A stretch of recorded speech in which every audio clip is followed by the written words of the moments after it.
Hello दोस्तों, कैसे हो सब लोग। दोस्तों स्वागत है आज के सेशन में हाउस प्रॉपर्टी का। ये आज हम लोग रिवीजन चालू कर रहे हैं। इसके अंदर हम फास्ट ट्रैक क्लास के अंदर मैं आपके साथ हाउस प्रॉपर्टी की 2 क्लासेस लूंगा, जिसके अंदर मैं आज आपकी पहली क्लास के अंदर आपको हाउस प्रॉपर्टी के कुछ टॉपिक करवाऊंगा अलॉन्ग विद क्वेश्चंस। और फिर हम लोग डिस्कस करेंगे दोस्तों हाउस प्रॉपर्टी की सेकंड क्लास, जिसके अंदर बाकी के क्वेश्चंस करेंगे और टॉपिक कंप्लीट करेंगे। ठीक है, तो आपको पता है दोस्तों, मुद्दे पे स्टार्ट करते हैं हम लोग। हाउस प्रॉपर्टी की जो शुरुआत है वो सेक्शन नंबर 22 से लेकर 28, सॉरी 22 से लेकर 27 तक कवर्ड है। बोलो हाँ या ना, है ना। सैलरी हम इससे पहले कर चुके हैं, अभी हम हाउस प्रॉपर्टी कर रहे हैं। सेक्शन नंबर 22 से लेकर 27 तक क्या होता है? हाउस प्रॉपर्टी, जिसके अंदर अगर हम बात करें बेसिस ऑफ चार्ज, क्या बात करें? Basis of charge. जैसे सैलरी का चार्जिंग सेक्शन होता है दोस्तों सेक्शन नंबर 15, वैसे ही हाउस प्रॉपर्टी का चार्जिंग सेक्शन है section number 22। Is that clear everyone? Now आपको यह समझना है कि सर सेक्शन नंबर 22 क्या कहता है। देखो पहले तो एक बात समझो, अभी एक अमेंडमेंट है जो मैं आपके साथ डिस्कस करने वाला हूं, और वो ये कह रहा है rental income from house property. आज के बाद जितनी भी रेंटल इनकम आती है हाउस प्रॉपर्टी से, वो पहले क्या हुआ करती थी, हाउस प्रॉपर्टी हेड में shall be taxable under house property. पहले पीजीबीपी में टैक्सेबल होती थी अगर मैं हाउस प्रॉपर्टी से किराए का काम करता था। ठीक है, तो मैं कहा क्या करता था, मैं बिजनेस इनकम शो करता था अगर मैं उसका काम करता हूँ, रेगुलर एक्टिविटी है तो। बट रिसेंटली गवर्नमेंट ने इसको अमेंड करके बजट 2024 में इसको क्या कर दिया कि जो भी हाउस प्रॉपर्टी से रेंटल इनकम आएगी वो हमेशा ही हाउस प्रॉपर्टी हेड में ही टैक्सेबल होगी, चाहे मेरा बिजनेस ही क्यों ना हो। ठीक है, तो अब से इस तरीके से होगा। नाउ अगर हम बात करें सेक्शन नंबर 22 की, तो सेक्शन नंबर 22 इज अबाउट कि जो annual value of house property है ना। देखो द एनुअल वैल्यू, मैं थोड़ा सा समराइज वे में यहीं पे लिख रहा हूं। ठीक है, the annual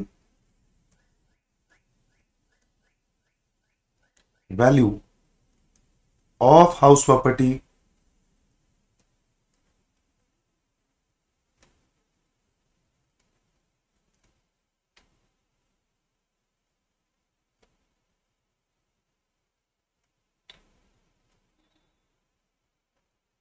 comprising of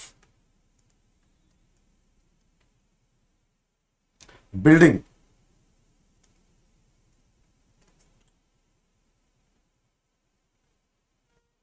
and land connected thereto,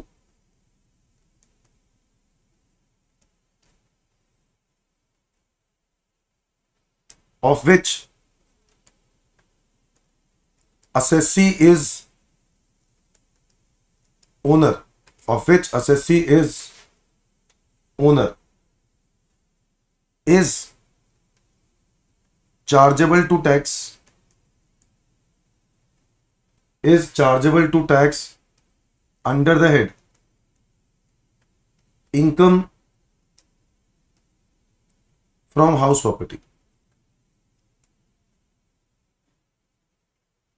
under the head income from house property.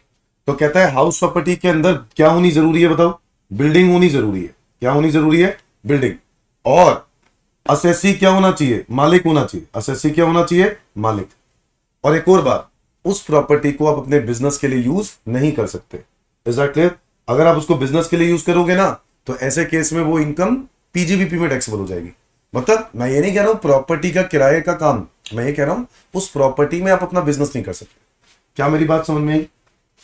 सो अगर हम लोग इन सारी पॉइंट्स को कंप्लीट करें तो इसमें कुछ कंडीशंस नजर आती हैं। सो कंडीशंस क्या है? कंडीशंस ऑफ चार्जेबिलिटी,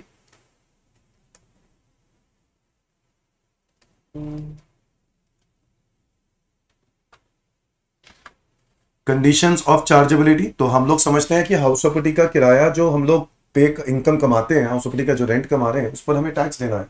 ठीक है, और वो तब देना है जब हम प्रॉपर्टी के मालिक होंगे। और बिल्डिंग होनी जरूरी है, क्योंकि जो लैंड है ना, ओनली लैंड, वो टैक्स अगर उसको रेंट पे देते हैं तो वो टैक्सेबल होगा अदर सोर्सेज में, या फिर पीजीबीपी भी हो सकता है।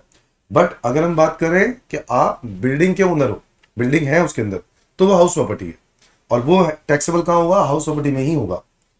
नंबर 1 कंडीशंस फॉर चार्जेबिलिटी के अंदर, पहला, that property should consist of building, कह रहा है बिल्डिंग होनी जरूरी है, क्योंकि क्योंकि अगर ओनली लैंड रेंट पे दी, ओनली लैंड रेंट पे दी, ये कहां होगा, ये टैक्सेबल होगा, shall be taxable either under the head other sources और पीजीबीपी। बोलो हाँ या ना। तो या तो ये अदर सोर्सेज में टैक्सेबल होगा या पीजीबीपी में। क्या ये बात क्लियर है? नंबर 2, प्रॉपर्टी में बिल्डिंग होनी जरूरी है। Number 2, owner owner sorry assessee must be the owner, assessee must be the owner of house property. Assessee property का क्या होना चाहिए, ओनर होना चाहिए। Is that clear? ठीक बात है, क्योंकि अगर असेसी खुद किराएदार है और आगे किराए पर देता है तो वो इनकम कहां जाएगी, अगेन अदर सोर्सेस पे। लिखो ये बात भी, if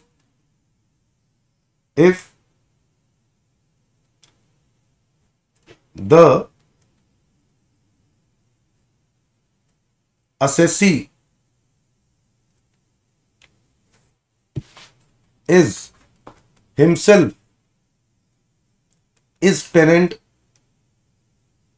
of house property and he sublets it sublet का मतलब क्या हुआ कि आप इसको किसी और को किराए पर देते हो, then the income shall be taxable under the head, shall be taxable under the head, कहां टैक्सेबल हो जाएगा, अदर सोर्सेस।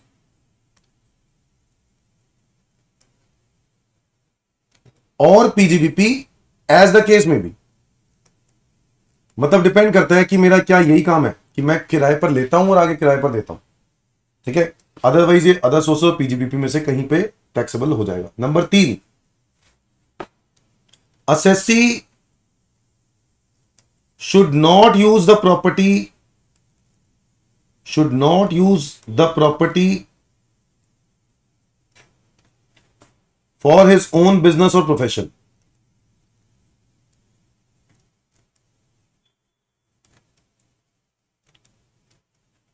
तो अपने बिजनेस और प्रोफेशन के लिए वो यूज नहीं कर सकता, क्योंकि अगर उसने अपने बिजनेस या प्रोफेशन के लिए यूज किया तो वो इनकम कहां टैक्सेबल हो जाएगी, उसके पीजीबीपी में। ठीक है जी, याद रहे, एक नोट में लिखवा रहा हूं जो कि लेटेस्ट है।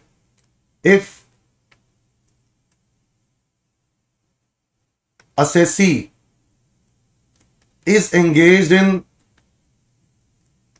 letting out of house properties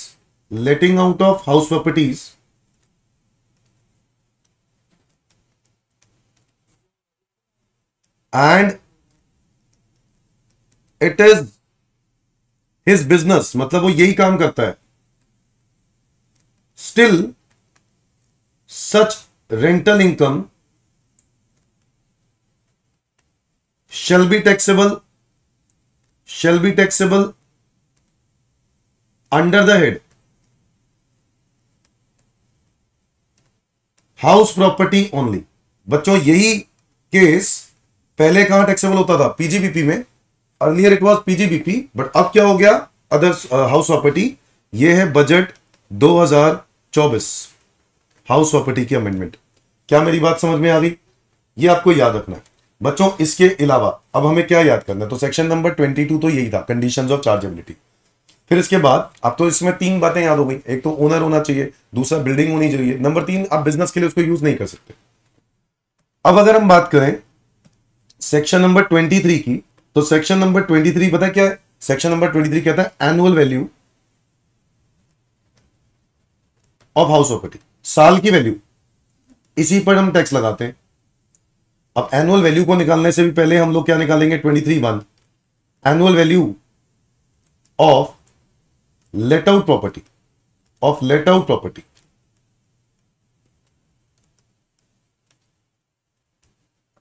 annual value of let out house property. बच्चों एक तो हमें एनुअल वैल्यू समझना है लेट आउट का, फिर हम सीखेंगे सेल्फ ऑक्यूपाइड का। अभी हम बात कर रहे हैं लेट आउट का। लेट आउट का एनुअल वैल्यू कैसे निकालेंगे, हम सबसे पहले फाइंड आउट करते हैं ग्रॉस एनुअल वैल्यू। क्या फाइंड आउट करते हैं? ग्रॉस एनुअल वैल्यू, जीएवी कहते हैं इसको। इसमें से हम माइनस करते हैं म्युनिसिपल टैक्सेस। क्या फाइंड आउट करते हैं? Municipal taxes. ये म्युनिसिपल टैक्सेस माइनस करने के बाद पता है क्या आता है? Annual value.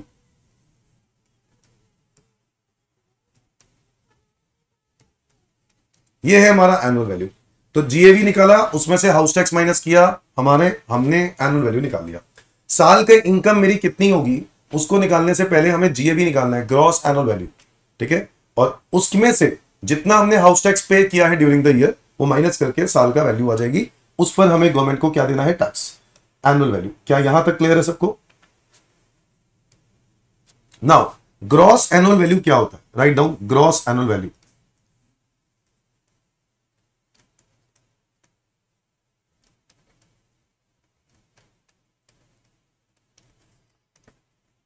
दोस्तों ग्रॉस एनुअल वैल्यू हम कैसे निकाल सकते हैं? ग्रॉस एनुअल वैल्यू निकालने के लिए हमें चाहिए चार वैल्यूज। एक चाहिए होता है म्युनिसिपल वैल्यू। क्या चाहिए होता है? Municipal value. एक चाहिए होता है फेयर रेंट। एक चाहिए होता है स्टैंडर्ड रेंट। और एक चाहिए होता है एक्चुअल रेंट। तो जनरली हम क्या करते हैं, ये वो वैल्यू है जो कि म्युनिसिपल डिपार्टमेंट ने हमें बताई होती है, साल की वैल्यू। ये आपको एमसीडी की वेबसाइट पर मिल जाएगी। दिल्ली के अंदर एमसीडी है, हर स्टेट के लिए अलग म्युनिसिपल कॉर्पोरेशन है, वो लोग इस वेबसाइट पे इसकी वैल्यू अपडेट करते हैं। ये है वो वैल्यू, साल की वैल्यू। फिर है साल का फेयर रेंटल। फेयर रेंटल इस आसपास का रेंट, जो आपकी प्रॉपर्टी का रेंट आसपास चल रहा है, हम उसको क्या बोलते हैं? Fair rent. ठीक है, जो भी रेंट चल रहा है आसपास, सिमिलर लोकेशन सिमिलर प्रॉपर्टी। फिर आता है स्टैंडर्ड रेंट। स्टैंडर्ड रेंट क्या होता है? जो साल का रेंट है, जो कि डिस्प्यूट के केस में क्लेम किए जा सकते हैं, कि कल को अगर कोई लड़ाई हो जाती है लैंडलॉर्ड की टेनेंट के साथ, तो डिस्प्यूट के वक्त कितना रेंट हम रिकवर कर सकते हैं, उसको हम क्या बोलते हैं? Standard rent. ठीक है, और लास्ट है actual rent. Actual rent is कि जितना आपको एक्चुअल में रिसीव हुआ। तो दोस्तों हमें करना क्या है पता है? ये चार वैल्यूज हैं, इन चार वैल्यूज को कंपेयर करना है, क्योंकि गवर्नमेंट बिल्कुल भी यकीन नहीं करता जो आप बताओगे वो सही बताओगे। इसलिए वो कहता है पहले म्युनिसिपल वैल्यू को कंपेयर करो किसके साथ? फेयर रेंट के साथ। और जो भी इनमें से क्या होगा? हायर होगा, वो हम लोग ले लेंगे। जो भी इनमें से क्या होगा? हायर। फिर हायर वैल्यू को कंपेयर करेंगे किसके साथ? स्टैंडर्ड रेंट के साथ। किसके साथ कंपेयर करेंगे? स्टैंडर्ड रेंट के साथ। और फिर जो इनमें से क्या होगा? लोअर, हम उसको ले लेंगे। और इसी लोअर को हम बोलते हैं दोस्तों एक्सपेक्टेड रेंट। क्या बोलते हैं? Expected rent, ER. दोस्तों ये एक्सपेक्टेड रेंट वो रेंट है जो मिनिमम रेंट है कि आपको मिलना चाहिए। इसको हम कंपेयर करेंगे किसके साथ? एक्चुअल रेंट रिसीव के साथ, विच एवर इज हायर।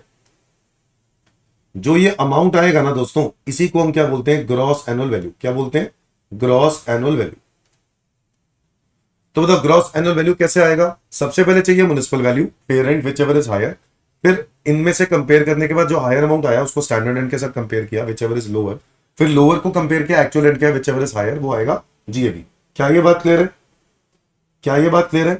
दोस्तों अगर क्वेश्चन साइलेंट हो, if question is silent about क्या? म्युनिसिपल वैल्यू, तो दोस्तों निल मान लेना। अगर फेयर रेंट के बारे में क्वेश्चन साइलेंट हो तो आप फॉर्मूले से निकाल लेना। कैसे निकालेंगे? Actual rent per month multiply by number of months of ownership during the year. मतलब जितने टाइम के लिए आप क्या हो? ओनर हो ड्यूरिंग द ईयर, उतने टाइम के साथ इसको क्या कर देंगे? मल्टीप्लाई। तो म्युनिसिपल वैल्यू अगर क्वेश्चन में नहीं है तो हम लोग क्या करेंगे? निल मान लेंगे। फेयर रेंट नहीं है तो actual rent per month multiply by number of months of ownership. Standard rent नहीं है तो हम लोग इसको नॉट एप्लीकेबल मान लेंगे। क्या मान लेंगे? Not applicable. क्या ये बात क्लियर है? क्या ये बात क्लियर है? और एक्चुअल रेंट तो साइलेंट होने का सवाल ही नहीं पैदा होता, वही तो हम लोग फाइंड आउट कर रहे हैं दोस्तों। तो समझ में आ रहा है हम लोग क्या कर रहे हैं? तो हम लोग 23(1) पढ़ रहे हैं, annual value of let out property, जिसमें हम जीएबी में से म्युनिसिपल टैक्सेस माइनस करते हैं, एनुअल वैल्यू आता है। फिर हम लोग उस एनुअल वैल्यू को जीएबी को निकालने के लिए चार वैल्यू से कंपैरिजन करते हैं।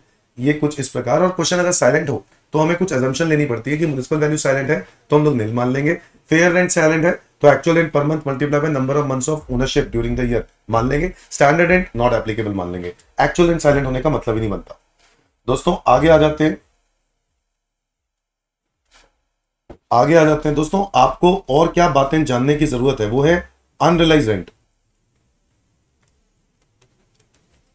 ना दोस्तों, unrealise rent is nothing but rent which is not realised. सीधी सी बात है, आपको रेंट ड्यूरिंग द ईयर नहीं मिला, तो आपको क्या करना है, आपको क्या करना है, जो भी साल का रेंट होगा, एनुअल रेंट, उसमें से अनरियलाइज रेंट माइनस कर देंगे जो हमें रेंट नहीं मिला। बोलो हाँ या ना। और ये आ जाएगा एक्चुअल रेंट रिसीव। क्या आ जाएगा? Actual rent receive. बोलो यस और नो। तो साल का रेंट, उसमें से जितना अनरियलाइज रह गया वो माइनस कर दो, फिर जो बचेगा वो एक्चुअल रेंट रिसीव आ जाएगा। इसको बोलते हैं अनरियलाइज रेंट। क्या बोलते हैं? अनरियलाइज। अनरियलाइज का यही बेनिफिट होता है कि आप इसको इसमें से माइनस कर सकते हो। अगर हम बात करें स्टैंडर्ड रेंट के बारे में, किसके बारे में बात करें?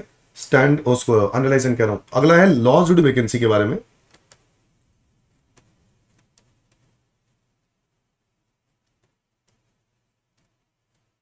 तो इसमें भी कुछ रूल्स हैं।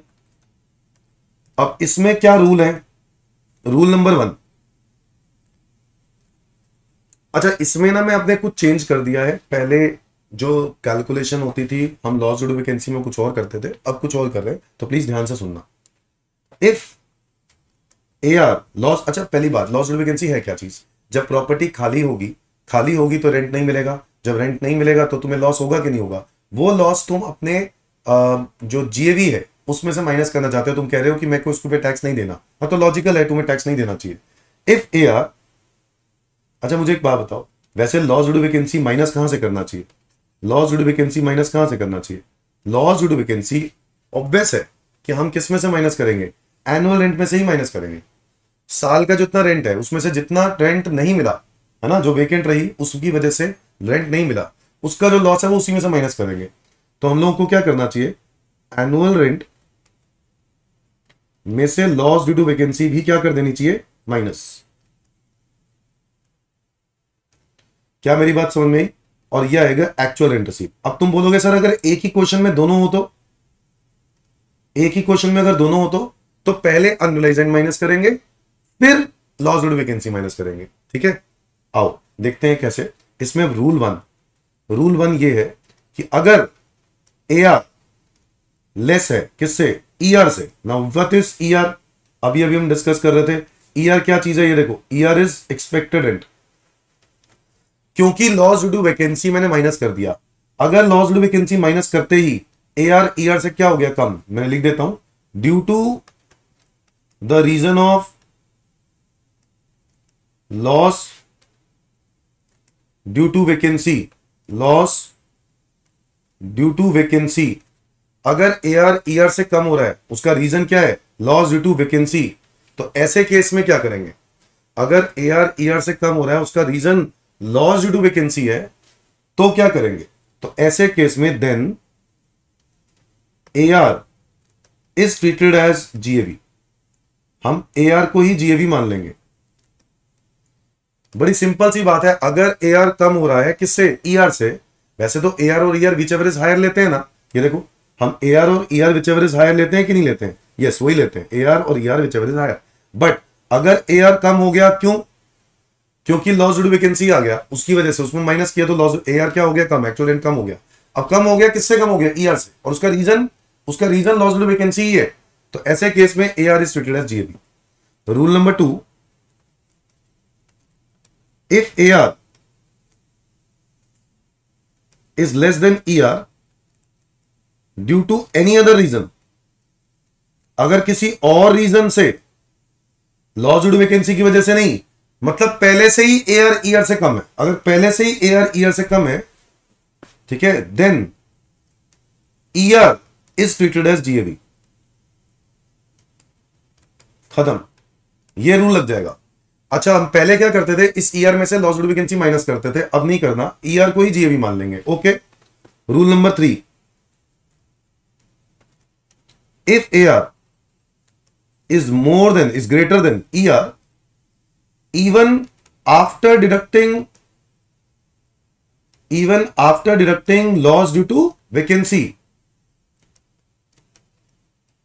Loss due to vacancy deduct होने के बावजूद एआर ईआर से क्या आ रहा है? बताएं, एआर ईआर से क्या आ रहा है? ज्यादा आ रहा है, तो भाई साहब तब तो कोई दिक्कत ही नहीं है, विच एवर इज हायर ही लेते हैं। Then AR is treated as GAV.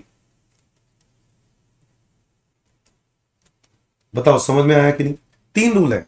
अगर एआर ईआर से कम है उसका कारण लॉस्ड वैकेंसी है तो एआर को जीएवी लेंगे। अगर एआर ईआर से कम है उसका कारण लॉस्ड वैकेंसी नहीं है, कोई और कारण है, तो ईआर को जीएवी लेंगे, विच एवर इज हायर लेते हैं। और अगर एआर ईआर से ज्यादा है और उसका रीजन उसका एआर ईआर से ज्यादा है और लॉस्ड वैकेंसी में माइनस कर दिया उसके बावजूद भी, तो एआर को ही जीएवी लेंगे। समझ में आया कि नहीं? आओ दोस्तों इसके ऊपर एक क्वेश्चन देख लेते हैं और इस क्वेश्चन के आंसर्स को भी हमें रेक्टिफाई करने की जरूरत है। मैं क्वेश्चन कराऊंगा question number 3। Is that clear? ये जो आंसर्स हैं मैंने अब जो रिसेंट क्लासेस हुई हैं दोस्तों मैंने इसको करेक्ट करवा दिया है। इसका रीजन ये है कि CA institute, CS institute, CMA institute, इन तीनों ने अपना तरीका चेंज किया है। उसमें से लॉस्ट ड्यू वैकेंसी पहले माइनस किया करते थे, वो माइनस अब नहीं कर रहे। तो मैं अपने आंसर्स को करेक्ट यहां पे कर रहा हूं, आप लोग प्लीज जरूर देखो। हाउस प्रॉपर्टी ए की बात करते हैं जरा। हाउस प्रॉपर्टी ए क्वेश्चन नंबर कौन सा है? ये 3। हाउस प्रॉपर्टी ए। अभी हमारा जो टारगेट है वो प्रेजेंटेशन नहीं है, अभी आप लोग बस ऐसे ही सीखो। म्युनिसिपल वैल्यू कितना है? 140। फेयर रेंट कितना है? 145। स्टैंडर्ड रेंट कितना है? 142। और एक्चुअल रेंट दिया है, अगर साल का पूरा साल का किराया दिया हुआ है 168। अब एक्चुअल रेंट पूरे साल का 168 है, जिसमें से अनरिलाइज्ड रेंट माइनस कर दो पहले। तो अनरिलाइज्ड रेंट कितना है? 14, तो ये आ रहा है 154। फिर इसके बाद 7,000 रुपए का लॉस ड्यू वैकेंसी भी है, तो लॉस ड्यू वैकेंसी क्या कर सकते हैं? माइनस, वो भी माइनस कर दो 7, कितना है? 147, तो यहां लिखेंगे 147। अब बताओ whichever is higher 145, whichever is less 142, whichever is, अब देखो एआर माइनस करने, ER loss due vacancy minus करने के बावजूद भी ज्यादा आ रहा है, तो आंसर मेरा क्या होगा? आंसर मेरा क्या होगा? एआर 147, ये आ गया मेरा जीएवी। बताओ हाँ या ना? तो पहले पार्ट का आंसर चाहे इसके अंदर हमारा सेम आ रहा है, बट फिर भी मैंने यहां पे हटा दिया, वैसे तो सेम ही आ रहा है पहले पार्ट का, तो ठीक है, क्योंकि वो रूल 2 जहां पे लगेगा ना वहां प्रॉब्लम आएगी। आओ जरा हाउस बी देख लेते हैं। हाउस बी, दोस्तों हाउस बी की अगर हम बात करें तो म्युनिसिपल वैल्यू आपको दिया है 180, फेयर रेंट दिया है आपको 185, स्टैंडर्ड रेंट दिया है आपको 175 और एआर आपको दिया है, एआर इस साल का रेंट 168, जिसमें से माइनस किया आपने क्या? Loss due vacancy which is नहीं, उसमें से अनरिलाइज्ड पहले माइनस किया विच इज 42, विच इज 126, और फिर लॉस ड्यू वैकेंसी माइनस किया विच इज 14, तो ये आ रहा है 112। बताओ whichever is higher 185, whichever is less 175, तो ये आ गया मेरा ईआर। अब एआर ईआर से कम है, क्या उसका कारण लॉस ड्यू वैकेंसी है? ये कैसे पता चलेगा? जैसे ही मैं इस एआर के अंदर लॉस ड्यू वैकेंसी ऐड कर दूं तो क्या मेरा एआर अभी भी कम आ रहा है? हाँ, किससे? ईआर से। एआर मेरा अभी भी कम आ रहा है, किससे? ईआर से। इस वजह से हम ईआर को ही क्या मानेंगे? जीएवी। ईआर को ही क्या मानेंगे? जीएवी। पहले से ही कम आ रहा है, ईआर को ही जीएवी मानेंगे। क्या मेरी बात समझ में आ गई? Is that clear everyone? तो ईआर को जीएवी मानेंगे, तो इसलिए इसका आंसर सेकेंड रूल लगने की वजह से 175 आएगा। कितना आएगा? 175। ठीक है जी, ये हो गया हाउस बी का आंसर। हाउस सी की अगर हम बात करें, म्युनिसिपल वैल्यू कितना दिया है? 60। एफआर कितना दिया है? 64.5। एसआर कितना दिया है? 63। एआर कितना दिया है? 72।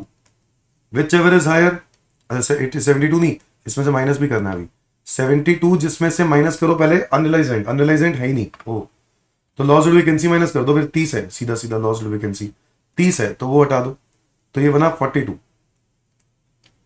Which ever is higher 64.5, whichever is less 63, तो ईआर है तुम्हारा 63 और एआर कम आ रहा है, और उसका कारण लॉस ड्यू वैकेंसी है। बताओ कैसे? जैसे ही मैं ये 30 वापस ऐड कर दूंगा ना, तो एआर ईआर से ज्यादा हो जाएगा, इसलिए हम कह सकते हैं कि एआर ईआर से कम, उसका रीजन लॉस ड्यू वैकेंसी है। और अगर ऐसा है उसका रीजन लॉस ड्यू वैकेंसी है, तो हम लोग उस केस में क्या करेंगे? एआर को ही जीएवी ले लेंगे। बोलो हाँ या ना? ये देखो, एआर को ही जीएवी ले लेंगे। यानी आंसर क्या होगा बताओ?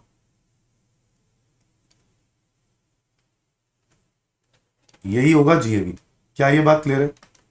हाउस डी की बात करते हैं दोस्तों, हाउस डी की बात करते हैं। हाउस डी की अगर हम बात करें तो एमवी कितना है? 140। एफआर कितना है? 145। एसआर कितना है? 142। एआर कितना है? 168। बट उसमें से माइनस कर देंगे क्या? Unrealized rent which is 70, which is 98। और फिर उसके बाद loss due to vacancy which is 42। Loss 42, ये आ जाएगा 56। बच्चों ये 56। Whichever is higher 145, whichever is less 142। तो बच्चों मेरा अगर हम लोग देखें तो ईआर तो आ गया, कितना आ गया? 142। अब एआर ईआर से कम है कि नहीं है? और उसका कारण क्या? लॉस ड्यू टू वैकेंसी है? नहीं, लॉस ऐड किया, पहले से ही कम था, पहले से ही कम था तो ईआर को ही जीएवी उठाएंगे। इसलिए मेरा आंसर क्या होगा? ER GAV. Is that clear? ER he GAV होगा। तो मेरा आंसर क्या होगा? 142। क्या ये बात क्लियर है? इसको आप अपने बुक्स में, जो बच्चे मुझसे पढ़ रहे हैं मैं उनको क्लियर कर देता हूं। 142 पढ़ रहे हैं या पढ़ चुके हैं पहले? हाँ, अमेंडमेंट्स किससे देख रहे हैं? हाउस ई, हाउस ई बच्चों, हाउस ई की अगर हम बात करें तो हाउस ई में एमवी की बात करें तो एमवी कितना है बताओ?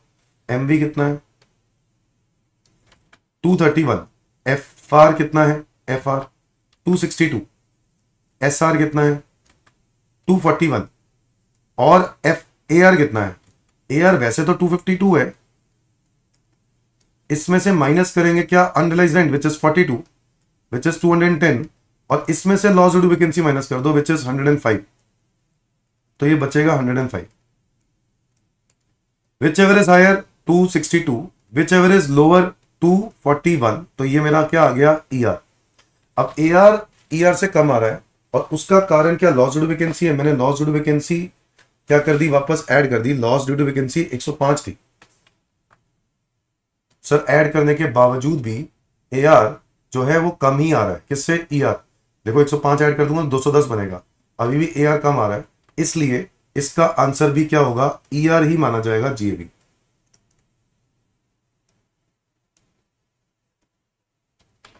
क्या मेरी बात समझ में आई? तो इसका आंसर होगा, इसका आंसर होगा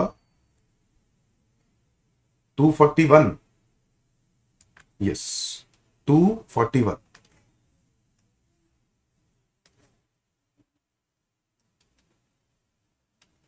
इज दैट क्लियर? और कौन सा ठीक किया था? 241 हाउस डी का ठीक किया था मैंने। हाउस डी का आ रहा है ईआर 142 और मेरे ख्याल से इसका आ रहा है 175।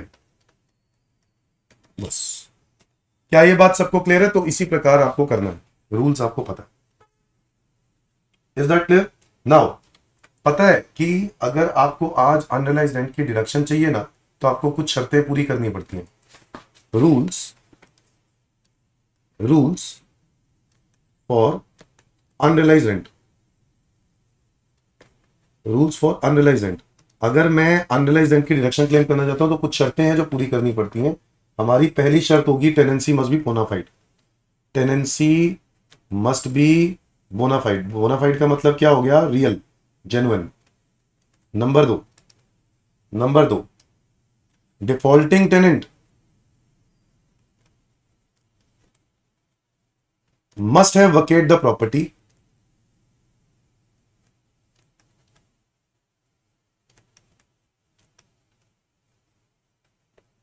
or steps have been taken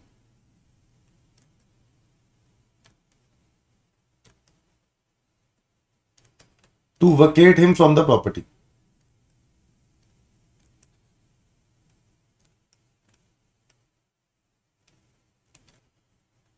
number तीन defaulting tenant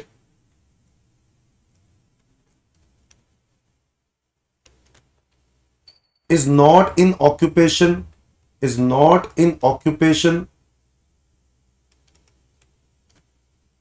of property of assessee, कोई और प्रॉपर्टी के ऑक्यूपेशन में वो नहीं होना चाहिए, कोई और प्रॉपर्टी उसके हाथ में नहीं होनी चाहिए। और number 4, assessee has taken all reasonable steps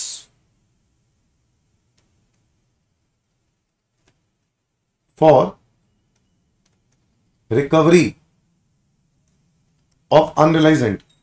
unrealise rent recover करने के लिए साम दाम दंड भेद हर तरह के हथकंडे अपना के देख लिए किसने, असेसी ने। अगर ये चारों शर्तें पूरी होंगी ना तो ही हम एनुअल रेंट में से माइनस कर पाएंगे अनरियलाइज रेंट को, वरना हम अनरियलाइज रेंट को एनुअल रेंट में से माइनस नहीं कर पाएंगे।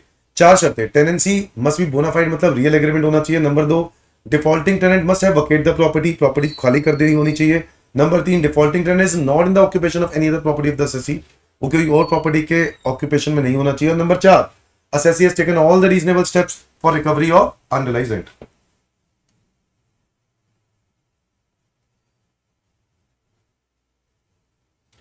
नेक्स्ट मुद्दा हमारा है दोस्तों म्युनिसिपल टैक्स के बारे में। म्युनिसिपल टैक्स,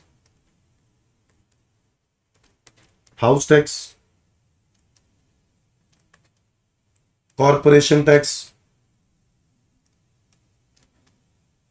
लोकल टैक्स, बहुत सारे नाम है इसके, सीवरेज टैक्स, बहुत सारे नाम है इसके।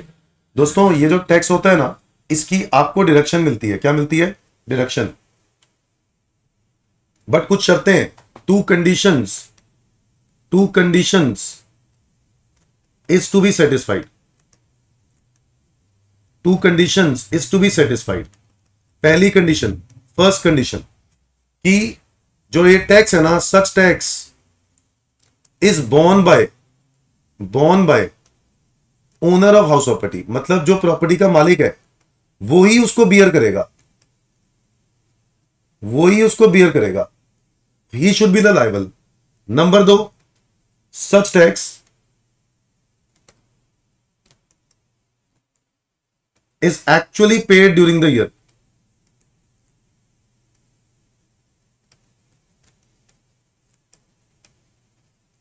सच tax is actually paid during the year, मतलब आपने एक्चुअल में ड्यूरिंग द ईयर क्या किया है? पे किया है। याद रहे, वो टैक्स जो आप एक्चुअल पे कर रहे हो, such tax must have been due earlier.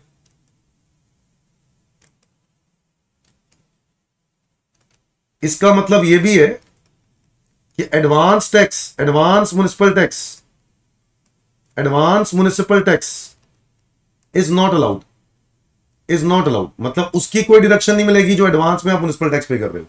But municipal tax अगर ड्यू था और आपने क्या कर दिया, आपने ड्यूरिंग द ईयर पे कर दिया, मतलब पुराना कोई टैक्स है वो पे कर दिया, या ड्यूरिंग द ईयर पे था वो पे कर दिया, तो उसकी आपको डिडक्शन मिल जाएगी। तो बताओ, such tax is borne by owner of the house property. Number 2, such tax is actually paid during the year. ये दोनों शर्तें पूरी करते हो तो आपको हाउस टैक्स की क्या मिलती है? डिडक्शन।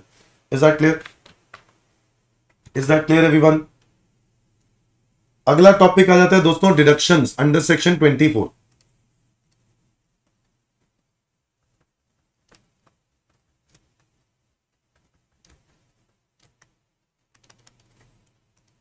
अगर मैं डिडक्शंस की बात करूं तो डिडक्शंस के अंदर 2 तरह की डिडक्शन आती हैं। पहली डिडक्शन स्टैंडर्ड डिडक्शन,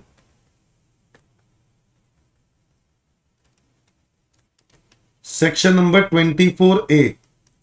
बच्चों ये डिडक्शन सबको मिलती है जिसके पास भी जो भी प्रॉपर्टी का मालिक है और उसको रेंट मिल रहा है, तो इसकी डिडक्शन फिक्स होती है बच्चों, और वो है कितनी? 30% ऑफ एनुअल वैल्यू। जो भी एनुअल वैल्यू आएगा उसका 30% उसकी आपको डिडक्शन मिल जाएगी, जो कि फिक्स है। नंबर 2, स्टैंडर्ड रेंट के बाद आ जाता है दोस्तों क्या? Interest on loan. Section number 24B। अगर आप इंटरेस्ट ऑन लोन की बात करते हो तो what ever amount of interest is due, तो इस इंटरेस्ट की आपको क्या मिलती है? डिडक्शन मिलती है। इंटरेस्ट जो है ना वो इसलिए है क्योंकि आपने लोन लिया है, किसके लिए? परचेज के लिए, कंस्ट्रक्शन के लिए। So if loan has been taken for purchase oblique construction, then interest on it shall be allowed as deduction.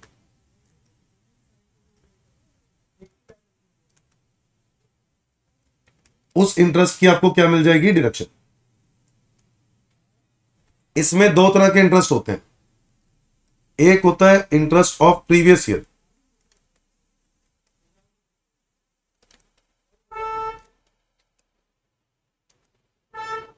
एक इंटरेस्ट होता है interest of previous year. What ever amount of loan is outstanding during the previous year, the interest on it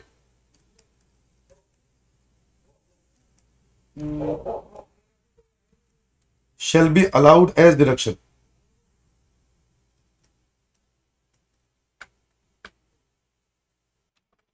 Sorry everyone, इधर ध्यान देते दोबारा। Whatever amount of loan is outstanding during the previous year, the interest on it shall be allowed as deduction. तो previous year में जो भी loan pending होगा उसका जो इंटरेस्ट होगा उसकी आपको क्या मिल जाएगी? डिडक्शन मिल जाएगी। ये कहता है interest of previous year. Is that clear? और एक होता है interest of pre construction period.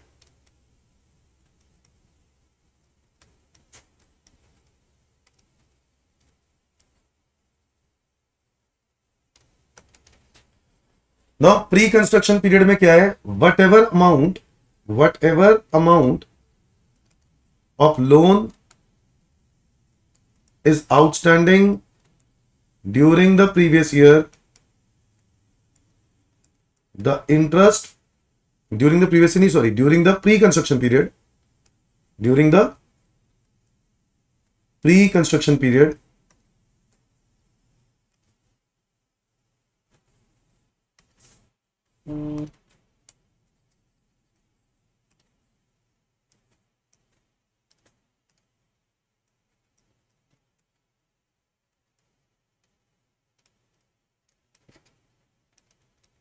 the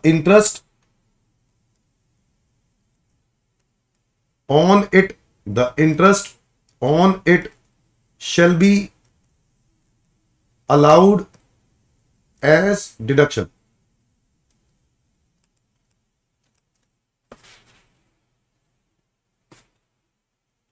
in 5 equal instalments, उसकी जो डिडक्शन है वो 5 इक्वल इंस्टॉलमेंट्स में मिलती है। किसकी? Interest of pre construction period. अब प्री कंस्ट्रक्शन पीरियड क्या है अभी रुक जाओ, अभी समझते हैं। But whatever amount of loan is outstanding during the previous year, the pre construction period, the interest on it shall be allowed as deduction in 5 equal instalments. 5 equal instalments में आपको डिडक्शन मिल जाती है। बोलो हाँ या ना? Beginning with the previous year in which construction has been completed. तो जिस ईयर में कंस्ट्रक्शन क्या हो गई? कंप्लीट है ना, उस ईयर से आपको डिडक्शन मिलनी स्टार्ट हो जाएगी। वो हमारा पहला साल होगा, इज दैट क्लियर एवरीवन? यहां तक क्लियर है कि नहीं? ठीक है। अब ना प्री कंस्ट्रक्शन पीरियड में 2 केस हो सकते हैं। प्री कंस्ट्रक्शन पीरियड में 2 केस हो सकते हैं। प्री कंस्ट्रक्शन पीरियड का मतलब है कंस्ट्रक्शन से पहले का पीरियड। प्री कंस्ट्रक्शन पीरियड का मतलब है कंस्ट्रक्शन से पहले का पीरियड। अब ये जो प्री कंस्ट्रक्शन पीरियड है इसके 2 केस हो सकते हैं। एक case, if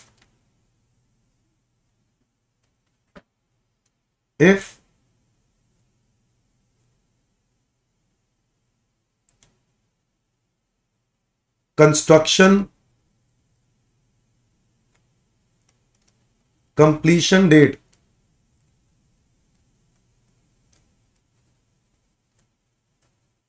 is before date of repayment.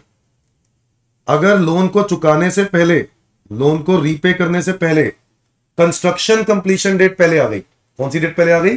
Construction completion date. तो भी हम उसको प्री कंस्ट्रक्शन। अब इसमें प्री कंस्ट्रक्शन पीरियड क्या होगा बताओ? इसमें प्री कंस्ट्रक्शन पीरियड क्या होगा भाई? देखो, कंस्ट्रक्शन खत्म होने से पहले आपका लोन लोन जो है वो अपने बाद में चुकाया है, बट कंस्ट्रक्शन पहले खत्म हो गई। तो इस केस में जिस डेट पर आपने क्या लिया लोन, या अगर लोन के बाद कंस्ट्रक्शन स्टार्ट हुई है तो कंस्ट्रक्शन की डेट लेंगे। लोन के बाद कंस्ट्रक्शन की, अगर लोन लेने के बाद कंस्ट्रक्शन स्टार्ट हुई है तो कंस्ट्रक्शन की डेट लेंगे जिस डेट पे स्टार्ट हुई। तो date of loan to 31st March immediately preceding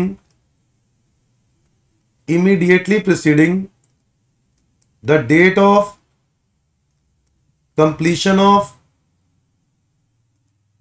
construction. Is that clear? Date of borrowing of loan से लेकर जिस डेट पर कंस्ट्रक्शन खत्म हुई ना उससे पहले के 31 मार्च तक, ये वो पीरियड है। और अगर जो कंस्ट्रक्शन कंप्लीशन डेट है, construction completion date is after date of repayment, यानी रीपेमेंट पहले हो गई है, यानी लोन की रीपेमेंट क्या हो गई पहले, अगर ऐसा होगा तो हमारा प्री कंस्ट्रक्शन पीरियड क्या होगा, date of borrowing of loan till कब तक जाएगा, डेट ऑफ रीपेमेंट तक जाएगा।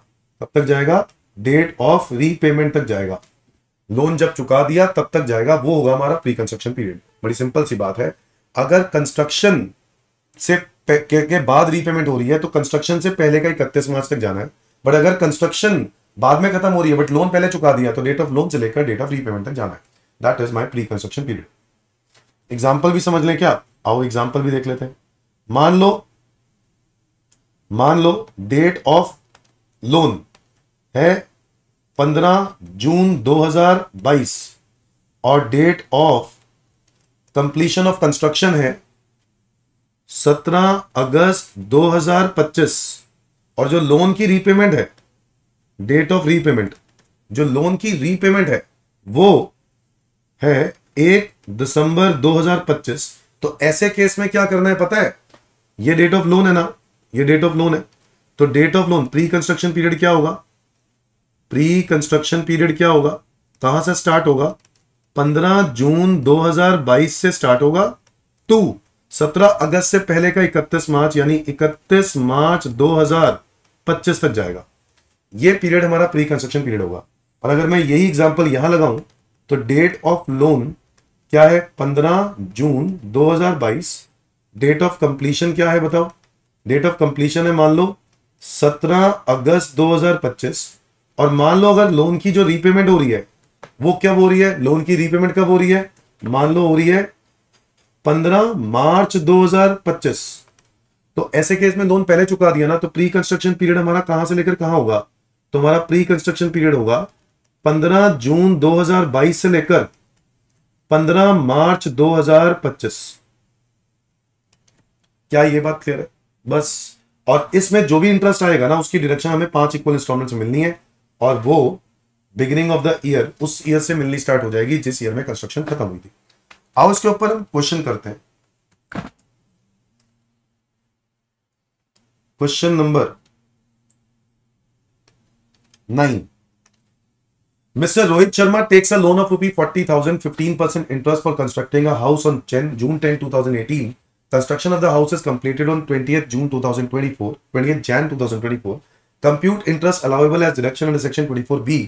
Date of repayment of loan दिया है 16 जनवरी 2027। तो पहले वाले पार्ट की अगर हम बात करें, अगर हम पहले वाले पार्ट की बात करें तो लोन की रीपेमेंट बाद में हुई है, कंस्ट्रक्शन कंप्लीशन पहले हुई है कि नहीं? अगर डेट ऑफ रीपेमेंट कौन सी है बताओ, 16 जनवरी 2027, अगर ये है लोन की रीपेमेंट तो ऐसे केस में प्री कंस्ट्रक्शन पीरियड का इंटरेस्ट कैसे निकालेंगे, इंटरेस्ट अंडर सेक्शन 24B निकालना है मुझे। और इस केस में सबसे पहले निकालेंगे हम interest of previous year, interest of previous year. Previous year कौन सा है यहां पर क्वेश्चन में दिया असेसमेंट ईयर 24-25, यानी प्रीवियस ईयर 23-24 है। तो भाई क्या पूरा लोन आउटस्टैंडिंग है? यस, क्योंकि लोन तो चुकाया ही नहीं है, लोन चुकाया है 16 जनवरी 27 में, तो 23-24 में तो पूरा लोन आउटस्टैंडिंग है। तो 40,000 का लोन है, उसके ऊपर रेट ऑफ इंटरेस्ट है 15%, तो इंटरेस्ट कितना बना बताओ इंटरेस्ट कितना बना, 6,000 रुपए। दूसरा है interest of pre construction period. अब ये निकालने के लिए आपको प्री कंस्ट्रक्शन पीरियड देखना होगा। प्री कंस्ट्रक्शन पीरियड में स्टार्ट कहां से होगा बताओ, date of borrowing of loan से लेकर जब आपके कंस्ट्रक्शन खत्म हुई उससे पहले का 31 मार्च। तो लोन आपने लिया 10 जून 2018 और कंस्ट्रक्शन कब खत्म हो रही है, जनवरी 20 2024, उससे पहले का 31 मार्च बनेगा 31 मार्च 2023। तो बच्चों अगर हम लोग देखें तो प्री कंस्ट्रक्शन पीरियड जून में कितने दिन, 21 दिन। कैसे, 10 तारीख को भी आप लोन लिया आपने तो वो भी काउंट करोगे और 20 दिन, तो 21 दिन तो जून के हो गए। तो जून के 21 हो गए तो अब जून के एंड में आ गए, जुलाई अगस्त सितंबर अक्टूबर, तो 21 दिन तो लिख ही लो। उसके बाद जून के एंड में आ गए ना, तो अब जुलाई अगस्त सितंबर अक्टूबर नवंबर दिसंबर जनवरी फरवरी मार्च, मार्च तक जाना ना, तो मार्च तक हो गए 9 महीने। और फिर आप पहुंच गए 31 मार्च 2019 पे। जब आप 9 महीने 21 दिन ऐड कर दोगे ना इस डेट के अंदर, तो आप पहुंच गए 31 मार्च 2019 में। और 31 मार्च 2019 से 20, 20 से 21, 21 से 22, 22 से 23, यानी 4 साल। तो 4 साल 9 महीने और 21 दिन का इंटरेस्ट निकालना है। तो कैसे निकालें, 40,000 का 15% कितने सालों के लिए, 4 सालों के लिए, तो ये बनेगा 24,000 रुपये। फिर इसके बाद 40,000 का 15% 9 महीने के लिए, ये कितना आएगा, 4500 रुपये। फिर 40,000 का 15% 21 दिन के लिए, फिर कितना आएगा, 40,000 15% 21 डिवाइडेड बाय 365, यह आएगा 345 रुपए। दोस्तों टोटल अगर हम देखें तो कितना बन रहा है ये, 28,845 divided by 5 years, 5 equal instalments में बांट देना चाहिए, 28,845 डिवाइडेड बाय 5, तो ये आएगा 5769। तो दोस्तों मेरे को टोटल जो इंटरेस्ट की डिडक्शन मिलने वाली है वो कितने इंटरेस्ट की डिडक्शन मिलेगी, 11,769। सेक्शन 24B में मुझे 11,769 के इंटरेस्ट की डिडक्शन मिलेगी। क्या मेरी बात समझ में आ रही सर? बी पार्ट है, उसमें लिखा है 30 जून 2025 को रीपेमेंट हुई है, तो ये भी तो सेम ही रहेगा, लोन की रीपेमेंट तो बाद में ही हो रही है, तो इसलिए इसका भी आंसर सेम रहेगा 11,769। सॉरी एवरीवन, थोड़ा सा डिस्टरबेंस आ गई कैमरा को लेकर, तो मैं एक बार फिर से रिपीट कर देता हूं, मैंने बीच में से वीडियो काटी है, ठीक है। तो सी पार्ट जो हम लोग कर रहे थे वो ये कर रहे थे कि अगर आपने लोन 31 अक्टूबर 2021 से 21 में ही रीपेमेंट कर दी तो लोन पहले चुका दिया ना, क्योंकि लोन पहले चुका दिया तो बताओ कब तक प्री कंस्ट्रक्शन पीरियड रहेगा। अब इसमें बताओ इंटरेस्ट ऑफ प्रीवियस ईयर 23-24 तो नीली आएगा, इसका तो नीली आएगा, बट क्यों, क्योंकि लोन 23-24 में आउटस्टैंडिंग है ही नहीं। अब प्री कंस्ट्रक्शन पीरियड निकालोगे तो 10 जून 18 से लेकर जब लोन चुका दिया वो डेट तक रहेगा pre construction period, which is 31 अक्टूबर 2021। तो आपके बने 21 दिन, 4 महीने और 3 साल, कैलकुलेट करके देखो तो ये आ रहा होगा 20,345 डिवाइडेड बाय 5 विच इज 4069। क्या ये बात सबको क्लियर है? तो दोस्तों इसी प्रकार आपको ये क्वेश्चन करना होगा। बस इस वाले केस में लोन की रीपेमेंट पहले कर दी थी, इसलिए प्रीवियस ईयर 23-24 में लोन आउटस्टैंडिंग है ही नहीं, तो वो वाला हम निकालेंगे ही नहीं इंटरेस्ट। और प्री कंस्ट्रक्शन पीरियड आपको निकालना पड़ा, जिस डेट पर लोन लिया, रीपेमेंट पहले हो गई तो रीपेमेंट डेट पर ही प्री कंस्ट्रक्शन पीरियड खत्म हो जाएगा। क्या मेरी बात समझ में आ गई? अब एक क्वेश्चन करते हैं, फुल फ्लेजेड क्वेश्चन करते हैं जिसके अंदर इंटरेस्ट भी होगा, ठीक है, और ये सब चीजें होंगी, तो वो पूरा क्वेश्चन ट्राई करते हैं। क्वेश्चन नंबर 10 अच्छा क्वेश्चन है, एक क्वेश्चन 10 ट्राई करते हैं।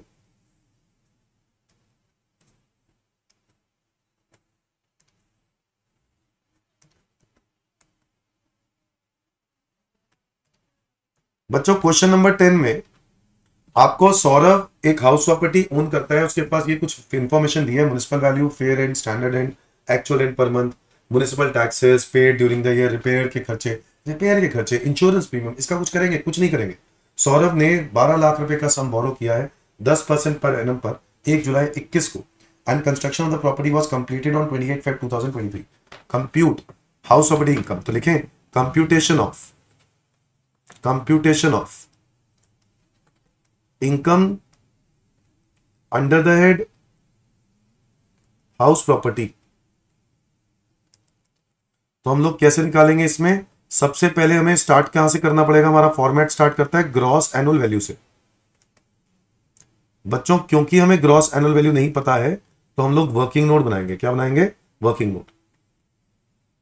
तो ग्रॉस एनुअल वैल्यू हम लोग सेपरेटली कैलकुलेट करके देख लेते हैं। ग्रॉस एनुअल वैल्यू, अब एक ग्रॉस एनुअल वैल्यू जब आप निकालोगे, इसमें हमें क्या क्या चाहिए? हमें चाहिए म्युनिसिपल वैल्यू जो कि आपको दी हुई है। कितनी दी हुई है म्युनिसिपल वैल्यू? 2 लाख। तो लो जी 2 लाख। सेकंड क्या चाहिए हमें? Fair rent. फेयर रेंट कितना दिया हुआ है? 252। और आपको पता है हमें इन दोनों में से हायर लेना होता है, तो हम लिखेंगे हायर ऑफ, ये थोड़ा प्रेजेंटेशन के हिसाब से लिख रहा हूं मैं, higher of 1 and 2 which is 2,52,000। Standard rent कितना है? स्टैंडर्ड रेंट दिया है 240। तो क्या करना है बताओ? Lower of 3 and 4। Standard rent कितना आया? 2,40,000। और फिर इसके बाद हम इसको कंपेयर करेंगे एक्चुअल रेंट के साथ। एक्चुअल रेंट के साथ, और एक्चुअल रेंट कितना दिया है? एक्चुअल रेंट कितना दिया है बताओ? 23,000। तो 23,000 multiply by 12, 23 multiply by 12 which is equal to 2,76,000। 2,76,000। और इसमें हमें क्या करना है? हमें कंपैरिजन करना है whichever is higher, higher of 5 and 6। क्या ये बात क्लियर है? 2,76,000 ये आ गया मेरा जीएवी। बच्चों जीएवी आ गया मेरा 2,76,000। इसमें ना ही कोई अनरियलाइज्ड रेंट का चक्कर है, ना ही कोई लॉस गुड वैकेंसी है। 2,76,000 आ गया। अब इसमें से माइनस करेंगे हम क्या? म्युनिसिपल टैक्सेस जो कि आपको दिए हुए हैं। क्या municipal taxes paid? Municipal taxes है तो 20% ऑफ म्युनिसिपल वैल्यू, और म्युनिसिपल वैल्यू है कितनी? 2 लाख। उसका 20% हो गया 40,000, और उसका 50% पे किया है ना? तो हमने तो पेड देखना होता है, तो 20,000। ये आ गई हमारी एनुअल वैल्यू। क्या आ गई? Annual value which is 2,56,000। Minus करेंगे स्टैंडर्ड डिडक्शन जो कि है 30%। स्टैंडर्ड डिडक्शन 30% कितनी होगी? 2,56,000 की 30%, 256 का 30% इज 76,800। माइनस करेंगे interest on loan. Interest on loan के लिए भी हम बनाएंगे वर्किंग नोट नंबर 2। बच्चों इंटरेस्ट ऑन लोन के लिए क्या लिखा हुआ है कि सौरभ ने 12 लाख का लोन लिया 1 जुलाई 21 को, और कंस्ट्रक्शन खत्म हो रही है 28 मई 2023 को, और ये नहीं लिखा हुआ कि लोन की रीपेमेंट हो गई। ठीक है, तो लोन की अगर रीपेमेंट नहीं हुई तो क्या करेंगे? Working note number 2, interest of previous year निकालोगे। इंटरेस्ट ऑफ प्रीवियस ईयर कौन सा है? 23-24। लोन पूरा का पूरा आउटस्टैंडिंग रहेगा, तो 12 लाख रुपए का 10% का इंटरेस्ट कितना आएगा? 1,20,000। फिर हम निकालेंगे interest of pre construction period, और प्री कंस्ट्रक्शन पीरियड अगर हम देखें ना तो वो स्टार्ट हो रहा है कहां से बताओ? स्टार्ट हो रहा है कहां से? 1 जुलाई 21 से कहां तक? जब कंस्ट्रक्शन खत्म हुई उससे पहले का 31 मार्च। कंस्ट्रक्शन खत्म हुई 28 मई 2023, उससे पहले का 31 मार्च 31 मार्च 2022। तो दोस्तों ये बनेंगे 9 महीने, और 9 महीने का इंटरेस्ट निकाल दो। 12 लाख का 10% 9 महीने के लिए 9/12 विच इज 90,000, और इस 90,000 को डिवाइड कर दो 5 सालों में, तो ये बनेगा 18,000। और ये 18,000 और ये ऐड करके टोटल इंटरेस्ट आएगा 1,38,000। ये 1,38,000 के इंटरेस्ट की आपको क्या मिल जाएगी? डिडक्शन। समझ में आया कि नहीं? ये दोनों माइनस कर दो तो मेरे पास आ रहा है 2,56,000 माइनस 76,800 माइनस 1,38,000 विच इज 41,200। ये मेरी आ गई हाउस प्रॉपर्टी की income. Done? Is that clear everyone? तो ये मेरी हाउस प्रॉपर्टी की इनकम। नाउ एवरीवन, क्वेश्चन मैंने आपको काफी प्रैक्टिस करा दी है साथ साथ, और काफी चर्चाएं हो रही हैं। तो आप लोग क्या करोगे? अगले टॉपिक पे आओगे आप लोग। बाकी के क्वेश्चन प्लीज प्रैक्टिस अपने आप करो, ठीक है?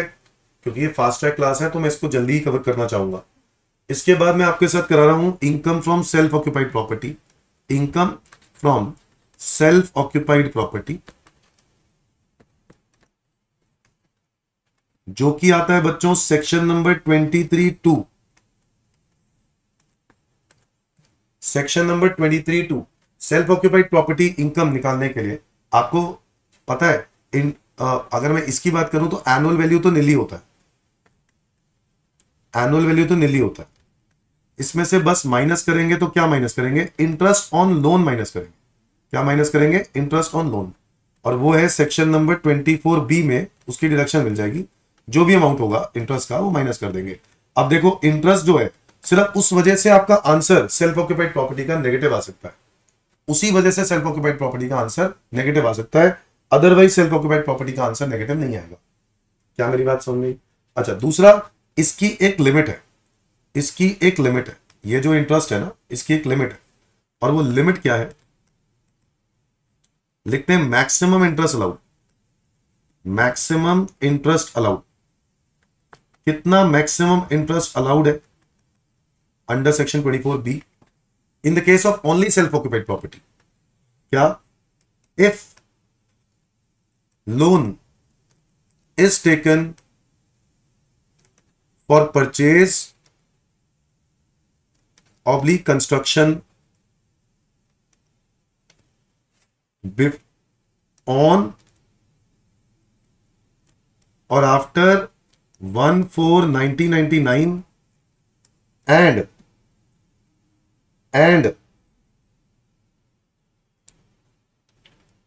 construction has been completed within 5 years। बच्चों अगर ये सारी कंडीशंस आप पूरी करते हो, अगर आप ये सारी कंडीशंस पूरी करते हो तो आपको मैक्सिमम डिडक्शन कितना मिलेगा मालूम है? एक्चुअल इंटरेस्ट जितना भी हो मैक्सिमम मिलेगा 2 लाख रुपए per annum, which ever is less. और अगर कोई और, ठीक है, इन एनी अदर केस, मतलब मैं ये कह सकता हूं कि इसके अंदर अगर कोई भी कंडीशन मिसिंग हो, या इन एनी अदर केस कि मतलब कंस्ट्रक्शन जो है वो 5 साल से ज्यादा टाइम लगा दिया, लोन परचेज कंस्ट्रक्शन के लिए नहीं है, किसी और टाइम के लिए, किसी और चीज के लिए है, तो ऐसे केस में जो इंटरेस्ट है उसकी डिडक्शन मैक्सिमम कितनी मिलेगी, एक्चुअल इंटरेस्ट या 30,000, विच एवर इज लेस। क्या ये बात क्लियर है? तो आपको इतने इंटरेस्ट की आपको क्या मिल जाएगी, डिडक्शन। क्या ये बात क्लियर है? और अगर क्वेश्चन साइलेंट होगा तो हम लोग हमेशा साइलेंट केस में यही एजम्पशन लेके चलेंगे। क्या मेरी बात क्लियर है? तो ये है किस केस में, only in the case of self occupied property. जो आपको ध्यान देना है, सेल्फ ऑक्यूपाइड प्रॉपर्टी पे कभी भी इंडिविजुअली अलग से क्वेश्चन नहीं आता है, ठीक है? सेल्फ ऑक्यूपाइड प्रॉपर्टी पे अलग से कोई क्वेश्चन नहीं आता। आ जाओ दोस्तों अगले सेक्शन पे चलते हैं। इसका है section number 23(3),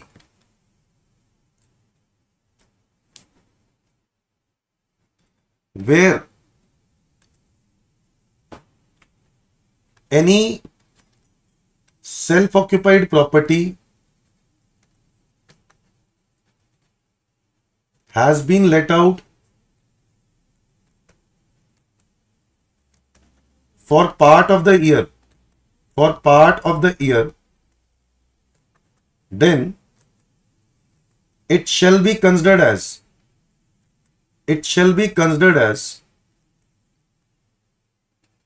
let out house property for whole of the previous year,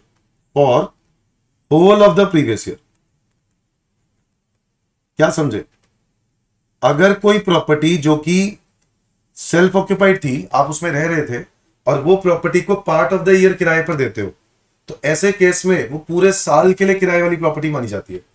तो मतलब मान लो पूरे साल भर में 1 महीने के लिए भी आपको ने प्रॉपर्टी लेट आउट कर दी ना, तो पूरे साल के लिए वो सेल्फ लेट आउट प्रॉपर्टी मानी जाएगी। हम इनकम लेट आउट प्रॉपर्टी के हिसाब से कैलकुलेट करेंगे। क्या मेरी बात समझ में आ गई? ये हो गया सेक्शन 23(3). इसके बाद आता है सेक्शन 23(4), जो कि कहता है more than 2 self occupied property.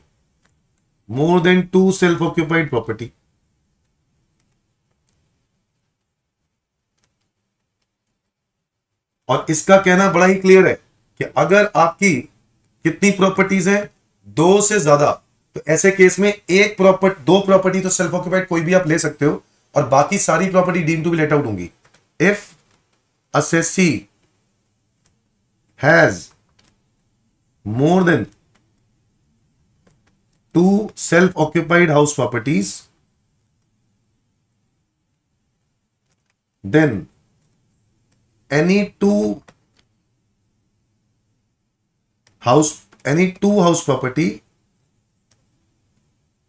shall be considered as self-occupied and all other house properties shall be considered as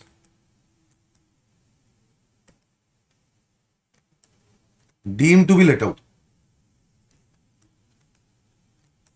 बाकी सारी प्रॉपर्टीज क्या मान ली जाएंगी? लेट आउट प्रॉपर्टीज मान ली जाएंगी, deem to be let out. Is that clear everyone? समझ गए बात? इस पे भी एक क्वेश्चन ट्राई करके देख सकते हैं, आ जाओ। More than two self occupied property काफी इंपॉर्टेंट है और आपके एग्जाम में काफी ज्यादा आता है, रेगुलर बेसिस पे आता है। मैं क्वेश्चन नंबर 17 कराना चाहता हूं आपको इसी क्वेश्चन में। गणेश के पास 3 घर है, all of which are self occupied. The particulars of the houses are these as follows. आपको तीनों घर सेल्फ ऑक्यूपाइड दिया, तीनों घर सेल्फ ऑक्यूपाइड तो हो नहीं सकते हैं, है ना? तो हमें क्या करना है, हमें ऑप्शन लेना है। ऑप्शन 1, मैं किसी दो प्रॉपर्टीज को क्या मान सकता हूं? सेल्फ ऑक्यूपाइड ना। तो हाउस 1, हाउस 2 और हाउस 3, इनमें से किसी एक को मैं क्या, दो को मान लूं सेल्फ ऑक्यूपाइड।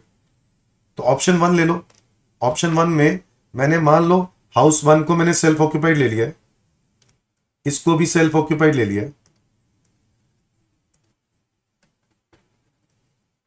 और इसको deem to be let out कर दिया। Deem to be let out, इसको लेट आउट मान लिया। वैसे तो सारी सेल्फ ऑक्यूपाइड प्रॉपर्टीज है, बट ऐसे केस में ये काम करना होगा अगर आपके पास 2 से ज्यादा सेल्फ ऑक्यूपाइड है तो सबसे पहले शुरुआत कहां से करेंगे? ग्रॉस एनुअल वैल्यू से।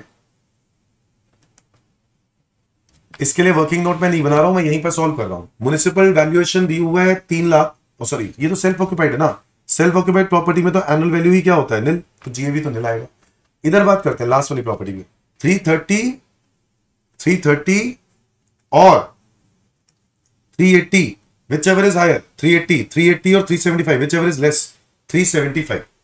तो 375 ले लेंगे बच्चों, यहां पर माइनस कर देंगे इसमें से म्युनिसिपल टैक्सेस जो कि पेड होना चाहिए। म्युनिसिपल टैक्सेस की रिडक्शन यहां नहीं मिलेगी क्योंकि इसका तो एनुअल वैल्यू ही नहीं होता है, सिर्फ इधर मिलेगी लास्ट वाले में। और आपके यहाँ 6% है, वो 6% किसका निकालोगे? म्युनिसिपल वैल्यू का। 3,30,000, इसका 6% विच इज 19,800।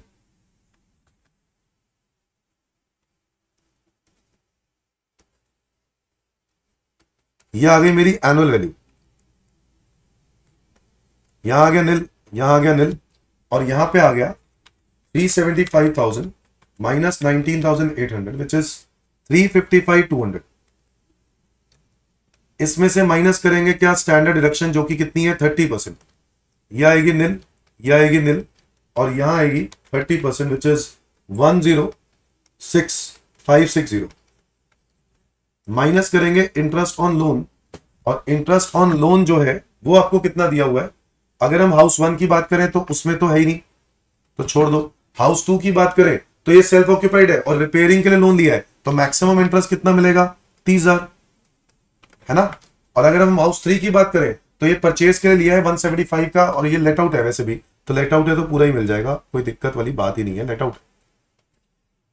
तो बताओ इसमें आंसर क्या आएगा? इसमें तो आएगा निल, इसमें आएगा -30, और इसमें कितना आएगा? 355,200 minus 106,560 minus 1,75,000 which is 73,640 positive. तो बच्चों अगर मैं कहूं टोटल कितना आ रहा है, तो इसका टोटल आ रहा है 43,640 मेरा ऑप्शन नंबर 1 में। अब मैं ऑप्शन नंबर 2 लेकर देख रहा हूं। ऑप्शन नंबर 2 जहां पर मैं हाउस 1, हाउस 2 को deem to be let out ले लूंगा, इसको सेल्फ ऑक्यूपाइड ले लूंगा, इसको लेट आउट ले लेता हूं, इसको सेल्फ ऑक्यूपाइड ले लेता हूं, ठीक है। अब अगर मैं ऐसा करता हूं तो ग्रॉस एनुअल वैल्यू क्या आएगा, इन दोनों का तो नील आएगा। बहुत अच्छे। हाउस 2 की बात करते हैं तो म्युनिसिपल वैल्यू है 360 और 275, विच एवर इज हायर 360, 360 और 370 विच एवर इज लेस 360, तो यहां आएगा 3,60,000। माइनस करेंगे इसमें से म्युनिसिपल टैक्सेस जो कि आपको लिखा है 8% है म्युनिसिपल वैल्यू का, विच इज 360 का 8%, 360 का 8% इज 28,800, 28,800। यह आएगा नील, यह आएगा नील, और यह आएगा मेरा annual value nil. 3,60,000 minus 28,800 which is 3,31,200।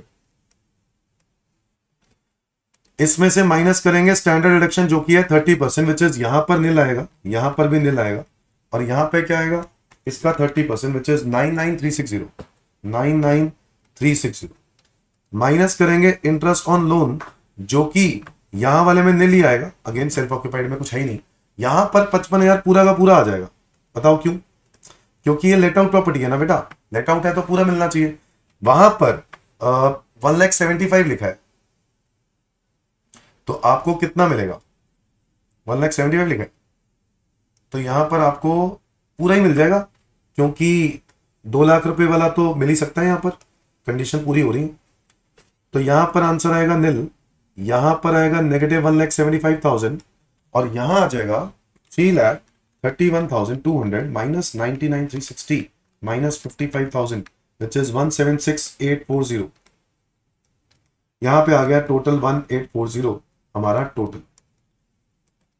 अब मेरा लास्ट ऑप्शन क्या होगा, option number 3, option number 3, house 1,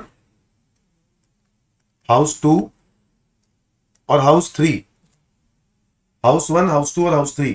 अब यहां पर मैं कौन सा ऑप्शन ले रहा हूं, सेल्फ नहीं, यहां पर मैं ले रहा हूं लेट आउट, यहां ले रहा हूं सेल्फ ऑक्यूपाइड, और यहां पर भी ले रहा हूं सेल्फ ऑक्यूपाइड। ऐसा करूंगा तो जीएवी क्या होगा, हाउस 1 का निकाल लेते हैं, 3 और 375 विच एवर इज हायर 375, 375 और 350 विच एवर इज लेस 350, तो यहां आ गया 350, यहां पर आएगा नील, यहां पर आएगा नील। माइनस करेंगे म्युनिसिपल टैक्सेस, यहां पर 12% लेना है 3 लाख का तो 36,000, यहां नील, यहां नील, यह आएगा कितना 3,14,000, यहां नील, यहां नील। इसमें से ये आ गया एनुअल वैल्यू, माइनस करेंगे स्टैंडर्ड डिडक्शन जो कि है 30%, 3,14,000 का 30% इज 94,200, यहां नील, यहां पे भी नील। माइनस करेंगे इंटरेस्ट ऑन लोन। अब जब इंटरेस्ट ऑन लोन की बात करता हूं ना तो यहां पर हाउस 2 में 55,000 का इंटरेस्ट की डिडक्शन मिलेगी, बट 55 सेल्फ ऑक्यूपाइड है तो 30 ही मिलेगी, यहां पे आप 30 ही क्लेम कर पाओगे। और यहां पर हम हाउस 3 की बात करें तो वहां पर आपको 2 लाख तक मिल सकती है, बट वहां पर आपको मैक्सिमम कितनी 175 मिलेगी, क्योंकि एक्चुअल इंटरेस्ट 175 है। बट अगर 175 और 30,000 ऐड कर दूं तो 2,05,000 बनता है। इन एग्रीगेट 2 लाख से ज्यादा मैं क्लेम नहीं कर सकता, इन एग्रीगेट 2 लाख से ज्यादा क्लेम नहीं कर सकता, तो मैं यहां 170 ही क्लेम कर पाऊंगा। क्या ये बात क्लियर है? तो यहां आएगा -30, यहां आएगा -170, और यहां पे आएगा 3,14,000 माइनस 94,200 विच इज 2,19,800। तो एडजस्ट करने के बाद मेरा, अगर मैं टोटल की बात करूं तो टोटल आ रहा है 19,800। तो विच ऑप्शन इज बेटर दोस्तों, ऑप्शन नंबर 2 इज बेटर। तो मैं बस फाइनली आंसर में लिख दूंगा अपने कि ऑप्शन नंबर 2 जिसमें लोअर इनकम आ रही है it is better. Is that clear everyone? That's it. समझ में आया? ₹1840। क्या ये बात क्लियर है?